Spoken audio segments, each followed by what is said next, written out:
Là où il vient pour nous corriger. Amen. Là où il vient pour nous châtier. Amen. Frère Branham dit, la correction commence dans la maison de l'Éternel. Et lorsque nous venons ici, c'est parce que nous croyons que Dieu est notre Père. Et c'est à lui de nous corriger.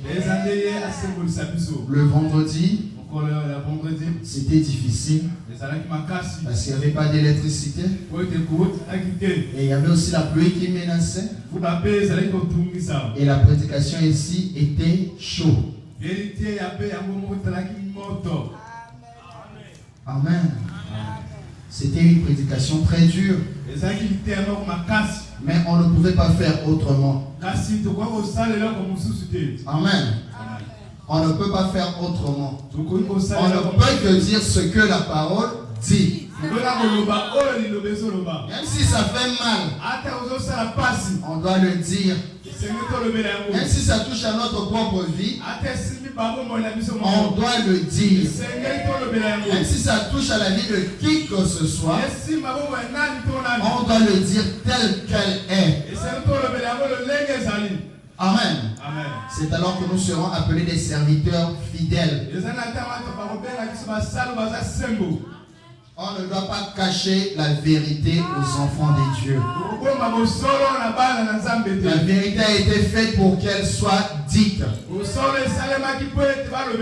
Alors dans l'âge de l'église de l'Éphèse, que nous avons écouté la semaine dernière, nous avons reçu les éloges venant de Dieu. Les éloges de félicitations par rapport à la bonne conduite, par rapport aux bonnes œuvres et autres. Mais en dehors de ça, Dieu aussi avait quelque chose contre. Lorsque nous avons lu dans le livre de l'Apocalypse, quelque part Dieu disait ce que j'ai contre toi. Amen. Ce que j'ai contre toi, c'est que tu as abandonné ton premier amour. Et on a essayé d'un peu approfondir là-dessus, suivant ce que le prophète a dit. Et le prophète nous a dit abandonner son premier amour. D'abord, il a dit le mot Éphèse. Signifiait quoi? Signifiait?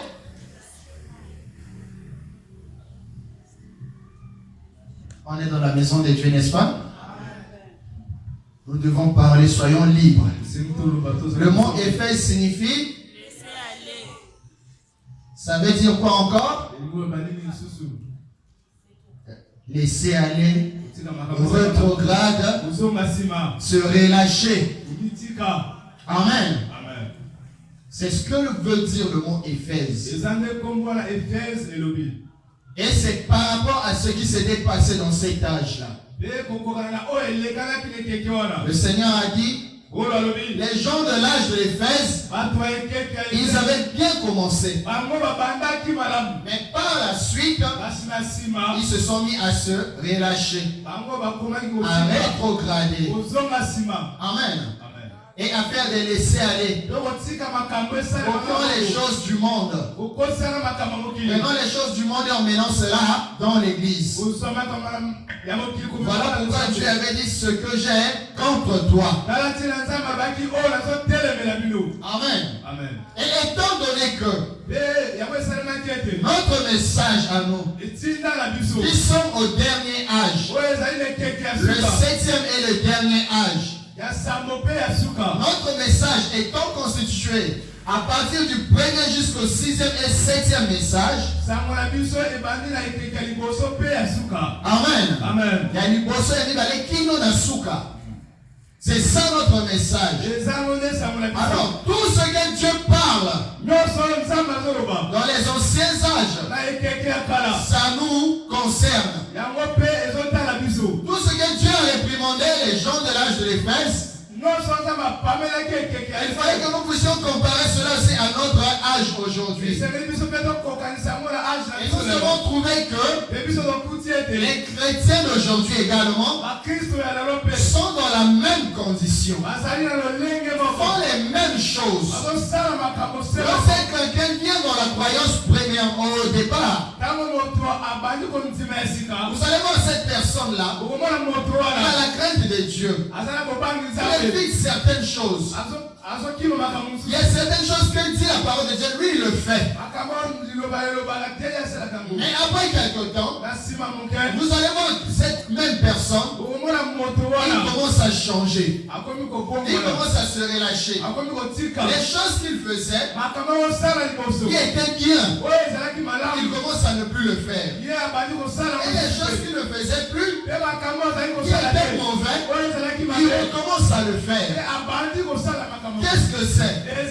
Le relâchement. Amen. Le laisser aller. La rétrogradation.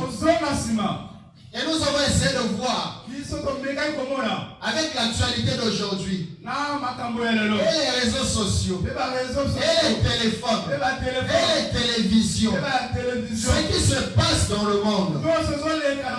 Les chrétiens également sont là-dedans. Amen. Les chrétiens se retrouvent à faire les choses comme les mondains.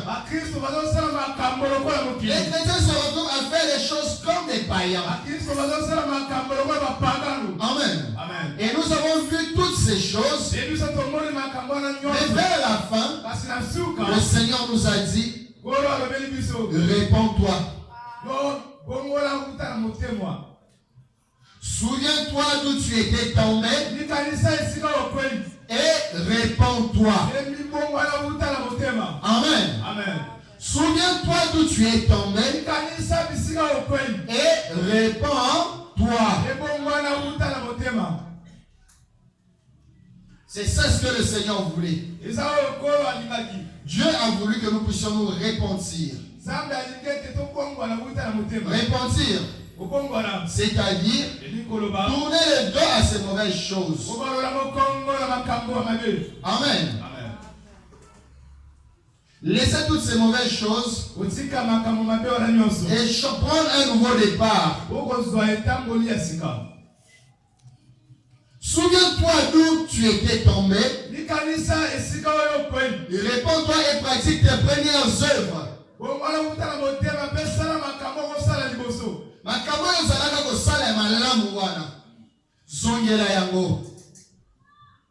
Amen. Lorsque tu as rétrogradé, tu as commencé à faire les choses, les mauvaises choses. Lorsque tu t'es relâché, tu as laissé entrer certaines choses. Lorsque tu as fait des laisser aller, tu ne blâmais plus ou réprimandais plus les mauvaises choses. Tu ne blâmais plus et ne réprimandais plus les mauvaises choses. Alors souviens-toi de l'endroit où tu es tombé, réponds-toi et pratique les premières œuvres que tu faisais. Et c'est ce que nous avons, c'est par là que nous avions conclu par rapport à la prédication que nous suivions la semaine passée. Amen. Et ce matin, nous allons prendre une autre partie. Amen. Parmi les 7 âges de l'Église. L'âge de l'Éphèse, comme nous l'avions étudié, c'était le premier âge. Amen. Et aujourd'hui, nous allons commencer avec le second âge.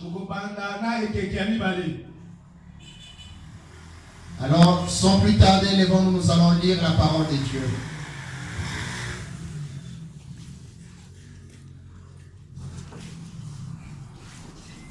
Nous allons prendre Apocalypse chapitre 2, versets 8 à 10.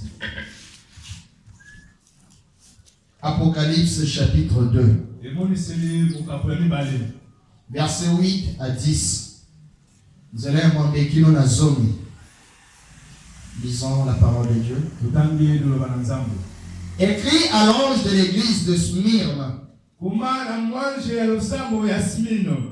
Voici ce que dit le premier et le dernier. Celui qui était mort et qui est revenu à la vie. Je connais ta tribulation et ta pauvreté, bien que tu sois riche. Et les calomnies de la part de ceux qui se disent des Juifs et ne le sont pas. La calomnie de la part de ceux qui se disent Juifs et ne le sont pas, mais qui sont une synagogue de Satan. Amen. Amen. Voici ce qu'il lui dit. Ne crains pas de ce que tu vas souffrir. Voici, le diable jettera quelques-uns de vous en prison, afin que vous soyez éprouvés. Et vous aurez une tribulation de 10 jours. Sois fidèle. Même si vous serez jeté en prison, même si vous allez vivre une tribulation de 10 jours, même si vous serez éprouvé, mais toi, sois fidèle. Amen. Amen. Sois fidèle jusqu'à la mort.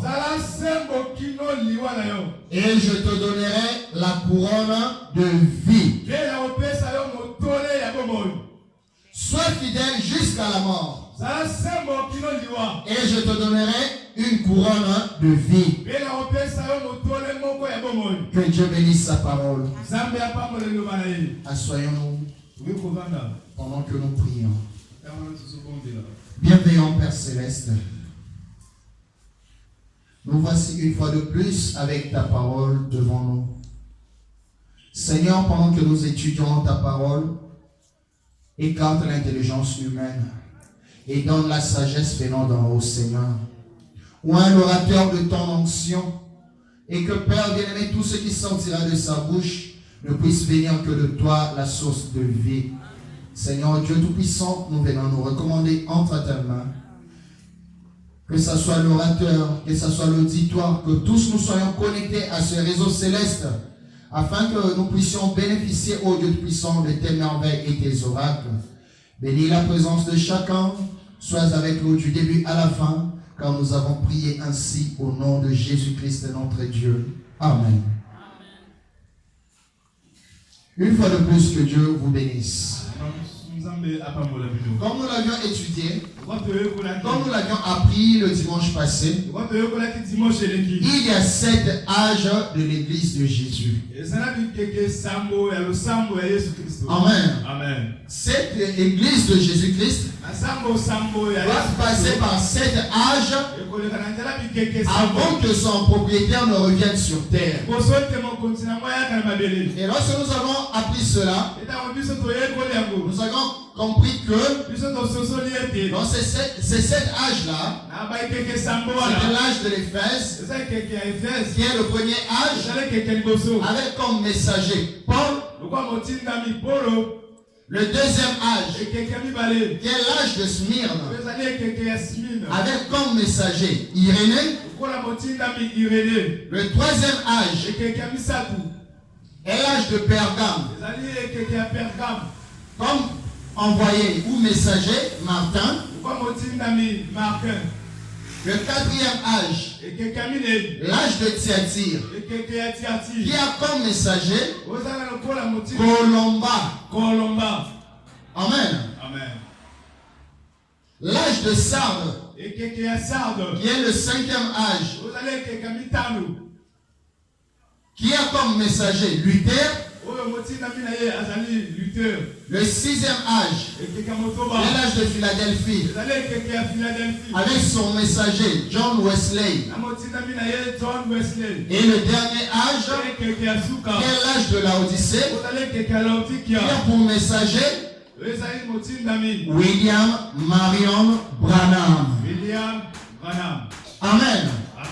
Alors nous avons étudié l'âge de l'Éphèse. Et nous avons vu tout ce que Dieu a dit concernant cet âge-là. Et à partir de l'âge d'aujourd'hui plutôt, à partir d'aujourd'hui, de ce dimanche, nous allons entamer une autre partie.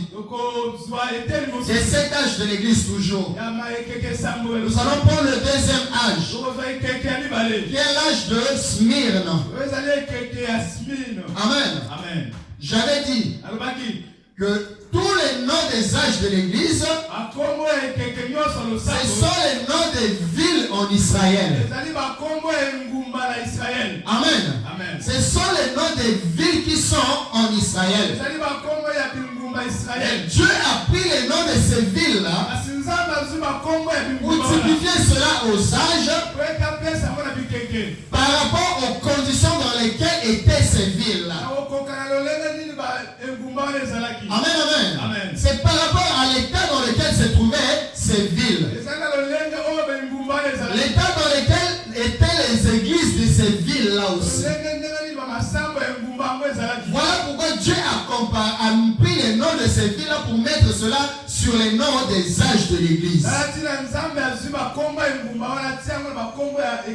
Amen. Et aujourd'hui,